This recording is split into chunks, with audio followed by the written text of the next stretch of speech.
የልብስ ሳሙናን በቤት ውስጥ እያመረታችሁ መሸጥ ለምትፈልጉ ሰዎች እዚህ ላይ ባለው አሰራር ቅደም ተከተል አምርታችሁ ስራ መጀመር ትችላላችሁ። በቅድሚያ የሚያስፈልጉን ግብአቶች ሶዳ አሽ፣ ኮስቲክ ሶዳ፣ ዶሎማይት፣ ውሃ እንዲሁም የእንስሳት ስብ ወይም ዘይት ነው። በቅድሚያ የሚያስፈልገን 2.5 ሊትር ውሃ በባልዲ እናዘጋጃለን። በመቀጠል ኮስቲክ ሶዳ ጨምረን እናሟሟለን።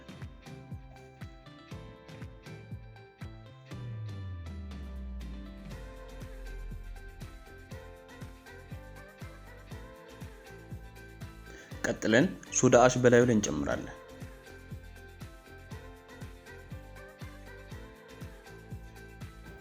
በመቀጠል ሶዳ አሹ እንዲሟሟ አብረን እያቀላቀልን በደንብ እናማስላለን።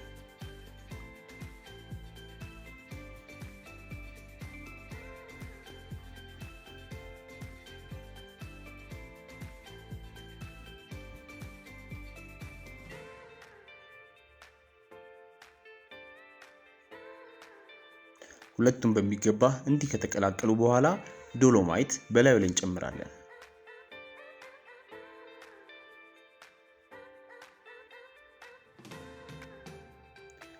ኮስቲክ ሶዳ፣ ሶዳ አሽ፣ ዶሎማይት በደንብ እንዲቀላቀሉ እናማስላለን። እነዚህን ኬሚካሎች ለ100 ፍሬ ሳሙና የሚሆን ለ200 ፍሬ፣ ለ1000 ፍሬ፣ ለ10000 ፍሬ ማምረቻ የሚሆን እናቀርብላችኋለን። ቀጥለን ሶዲየም ሲልኬት በላዩ ላይ እንጨምራለን። አቀላቅለን ለ1 ሰዓት እስኪቀዘቅዝ እናስቀምጣለን። ቀጥለን ያዘጋጀነውን የእንስሳት ስብ ወይም ዘይት እያማሰልን እናዘጋጃለን። ይህ የምታዩት የእንስሳት ስብ ነው። የእንስሳት ስብ ማለት ጮማ ወይም ሞራ ብለን የምንጠራው ነው።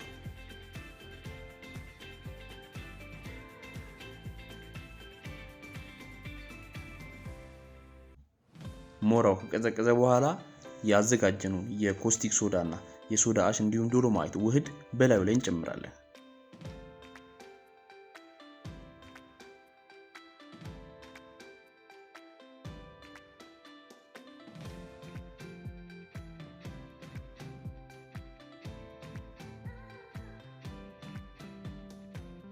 እያማሰልን እንጨምራለን።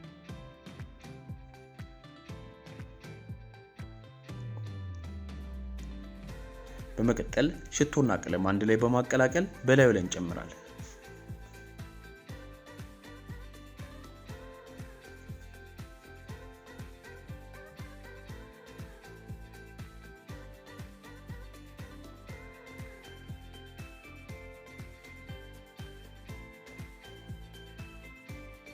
እንደምታዩት ሽቶና ቀለሙ በደንብ ከተዋሃደ በኋላ አዘጋጅተን በነበረው ፍሬም የተሰራለት 4 ማዕዘን ዕቃ ላይ እንጨምረዋለን።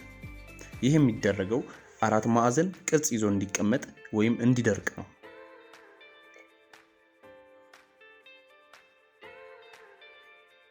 በላዩ ላይ ካደረግን በኋላ በደንብ አመቻችተን እንለጣጥፈዋለን።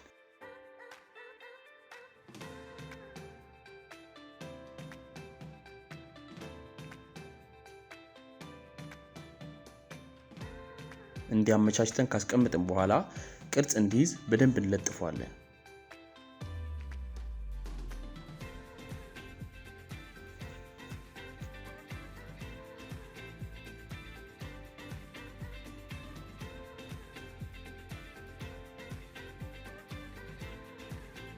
ይህ አመራረት ሂደት ኮልድ ፕሮሰስ የሚባል ሲሆን በቤት ውስጥ በቀላሉ የአመራረት ሂደት ነው። በማሽን የሚመረተውን በቤት ውስጥ በ10 ቀን እንዲደርቅ እንደዚህ ተዘጋጅቶ ይቀመጣል። ይህ የምታዩት ከ24 ሰዓት በኋላ ፀሐይ ላይ ተቀምጦ ከደረቀ በኋላ ነው። በ24 ሰዓት ውስጥ ይህን የመሰለ ሳሙና አውጥተን እንጨርሳለን። ነገር ግን ሂደቱ አላለቀም። የምናደርገው መቆራረጥ ነው።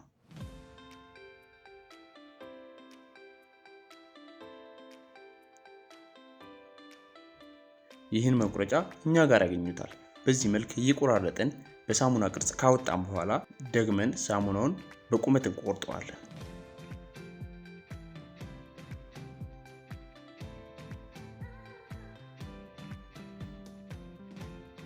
ይሄን በመሰለ መልኩ ሳሙናችን እየቆራረጥን ካዘጋጀን በኋላ ወደ ገበያ እንዲወጣ ለ10 ቀን እናቆየዋለን። ምክንያቱም ጠንከር ብሎ እንዲወጣ የሳሙና ይዘት እንዲኖረው ወይም አረፋ እንዲኖረው ተብሎ ለ10 ቀን መቆየት አለበት። እያንዳንዱን ኬሚካል እንዲሁም ሞልዱን ብሎም መቁረጫውን ማሽኑን ወይም መቁረጫ እንጨቱን እኛ ጋር ያገኙታል።